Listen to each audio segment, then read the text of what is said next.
Now, the Western Cape High Court has upheld its previous decision to hold seismic blasting off the west coast for now.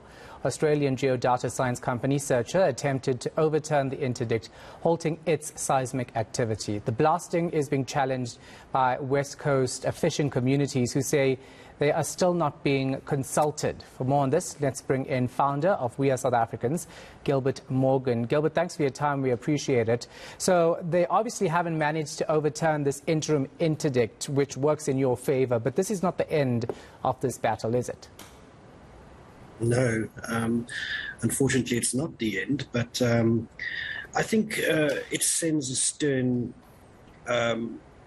direction, following and trying to continue with appealing or whatever they want to do with it is folly and madness and expensive.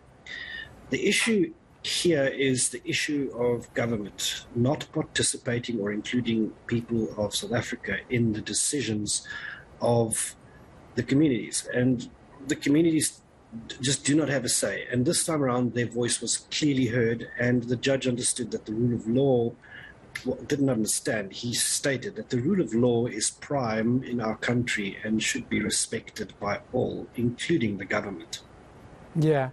Just in terms of the consultation process, talk to us about why this hasn't happened and why we're actually hearing from the Mineral Resources Department that the proper processes were followed, because we're getting different sides of the story. I think if you look at everything that our government does, not just specifically in this situation, it's a case of they want to tell everyone what's best for them, and everyone that disagrees is either a foreign agent or a racist or whatever we've been called bunny-hugging, tree-loving Karens for the sake of that. And we're not even an environmental organization, we're a civil society movement, and it's about the people's voice. So the sad thing is, when it comes to public participation process, you need to include the community. You need to go to the people in that community and say, this is what we're going to do. But what they've done is they've circumvented the process by saying, yes, but we put it in the newspaper and we put it in the government gazette, and no one in their right mind reads that, unless, like us, you follow that sort of thing and you see what is this about. And the amount of paper that our government pushes out, you can build mountains with it. And this is unfortunately the problem, is what is public participation in this country? Unless you are extremely qualified, extremely understanding of the processes, you just don't know what to do. Well, you're not even aware of it, and nobody was aware of the West Coast. Everybody was worried about the Wild Coast at Shell because of the word shell.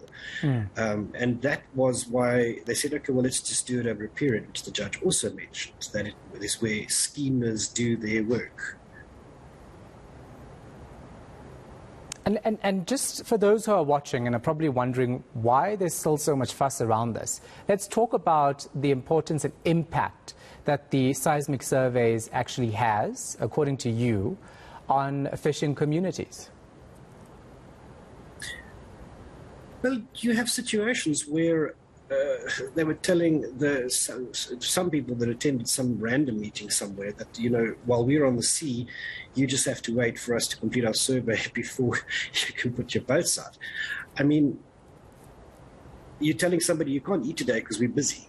That is not acceptable. There's the impact on the environment. The entire Western Cape relies on tourism, and most of it is natural tourism. There's ways to explore that. On a commercial level, you've got commercial fishing. Which was also not really respected, and then you've got the small-scale fishermen and the communities. There's commercial. There's people that are affected on the way there. There are so many communities that are so interconnected. Mantashe said one very important thing, though. He said that we're against oil and gas. Yes, it's not clean energy. There is methane that gets produced that is far more destructive than carbon dioxide, and which will cause our country to be sanctioned. And that is going to affect not just the West Coast, it's going to affect every single business that exports. It's going to affect every single individual in this country. So there's no real thinking gone into this at all, apart from we need to quickly fix the problem that we created when they have already got renewable solutions that are standing idle in the Northern Cape and are being pulled apart by communities to get solar power to the houses so they can save themselves from the disaster that is Eskom. Yeah. So it's just nobody's included. All right, let's go across the ocean, right? Because you're also helping South Africans in the Ukraine, trying to get them back home, your organization. Tell us about your efforts and what you've managed to do so far. Well, the students that are in the Ukraine, and I must say this first, I didn't know this was going to be asked, but, we're working with the ambassadors of our country. The ambassadors in Ukraine, Hungary, and so on are phenomenal people. They've really helped a lot. Locally, though, we've had an enormous issue with them. Just helping us with documentation and stuff is just the same problem. Nobody responds to anybody's questions because we don't know why. But, well, we do know. But, the situation there is we've gotten most of the students out. There's 2 trapped in Sumy. I've actually had to go to the Ukrainian ambassador this morning, and they've assisted to keep them safe and told what would happen. There are horrible consequences for movement at the moment in certain areas, and they've gone and taken it on themselves to help our people, after a plea from us.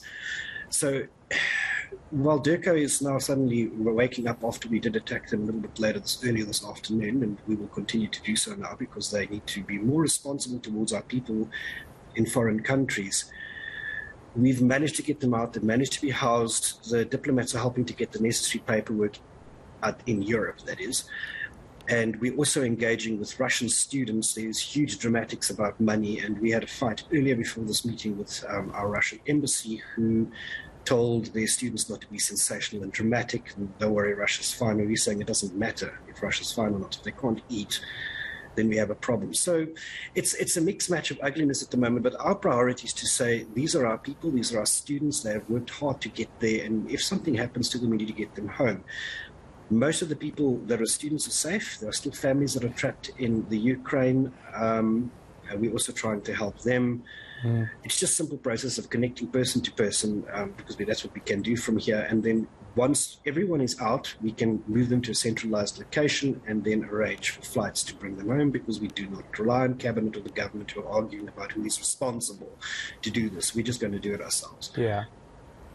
All right. Thank you so much for your insights and also for the work you're doing in that regard. Founder of We Are South Africans, Gilbert Morgan.